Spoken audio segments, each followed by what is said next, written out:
Now give the floor to the Russian Federation. Madam President, we note with regret that in the 6 months since the previous discussion of the situation in Bosnia and Herzegovina in the Security Council, the state of affairs in this country has not improved. We clearly see the deepest domestic political crisis in the entire post-conflict period and an unprecedented drop in the level of interethnic confidence and dialogue. The constituent peoples of Bosnia and Herzegovina are finding it harder and harder to find common language, and the ideals of Dayton, compromise and consensus have slipped almost out of reach.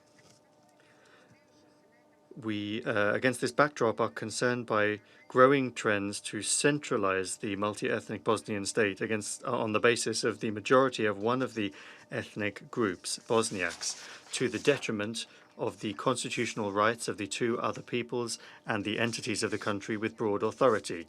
This is also evident during discussions of election legislation reform and in the way in which domestic political decisions are taken, which do not reflect the interests and the will of all of Bosnia and Herzegovina. We see this as a gross violation of the 1995 peace agreement, and one that is directly being encouraged by a number of Western countries, including those that are responsible for ensuring compliance with it. In this regard, we regret that today's statement by the chairman of the Bosnia and Herzegovina presidency, Mr. Šefik Džaferović, was not agreed with the remaining members of the presidency in accordance with established procedure. Clearly, the necessary conclusions from the consequences of the irrational interference by the previous High Representative, Mr. Inzko, in the affairs of sovereign Bosnia and Herzegovina and its peoples in the summer of last year were not drawn. Now, we are witnessing the intentional rejection of the approach that was previously endorsed by the international community to transfer full responsibility to the legitimately elected authorities of Bosnia and Herzegovina in favor of the manual control of Bosnian processes from Brussels, Washington, and a number of European capitals. Foreign approaches and outside values are being actively imposed. The practice of unilateral illegal sanctions against Bosnian political representatives, pressure, threats, and blackmail is becoming ubiquitous. This is a path to the further degradation of domestic Bosnian dialogue and destabilizing the situation in Bosnia and Herzegovina. This would make normalizing the situation in the country and ensuring the socio-economic development of the country impossible. Responsibility for the ongoing deterioration of the political climate in the country and the mass exodus of the population lies on the shoulders of those who are trying to reshape the Dayton-era Bosnia and Herzegovina from the outside to suit their own interests.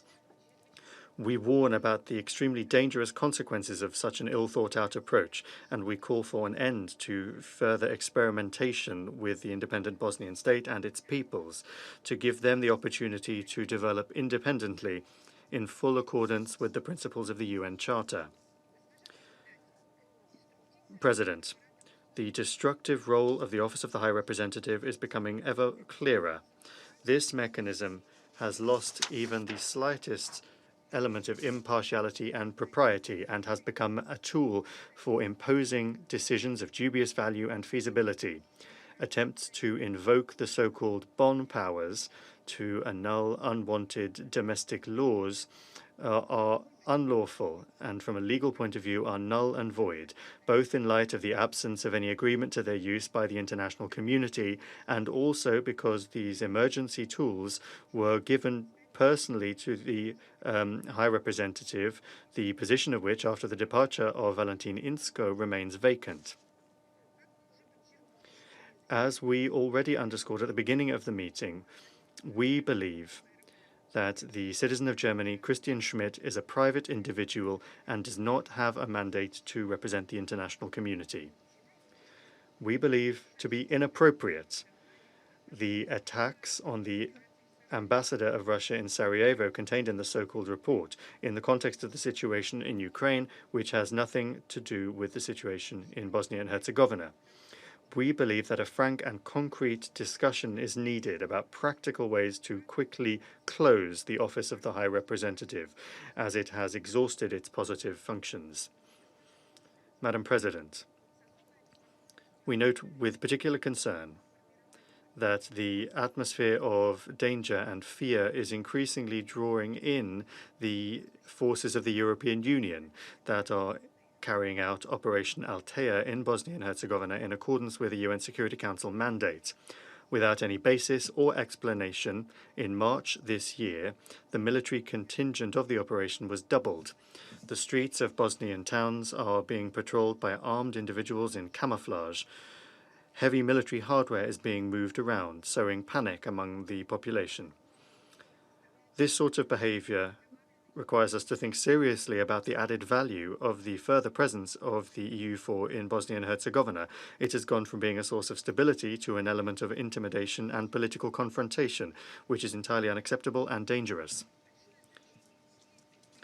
The upcoming general election in October in Bosnia and Herzegovina is of great importance. The vote should take place in accordance with Bosnian legislation and in full compliance with the principles of representation in Dayton. The results must express the sovereign will of the peoples. We demand that external parties end their interference in the election agenda. We call upon the Council to give a constructive assessment of the current events in Bosnia and Herzegovina through the lens of the Dayton Peace Agreement, which was endorsed by a UN Security Council resolution, rather than on the basis of the arbitrary speculations of the Office of the High Representative.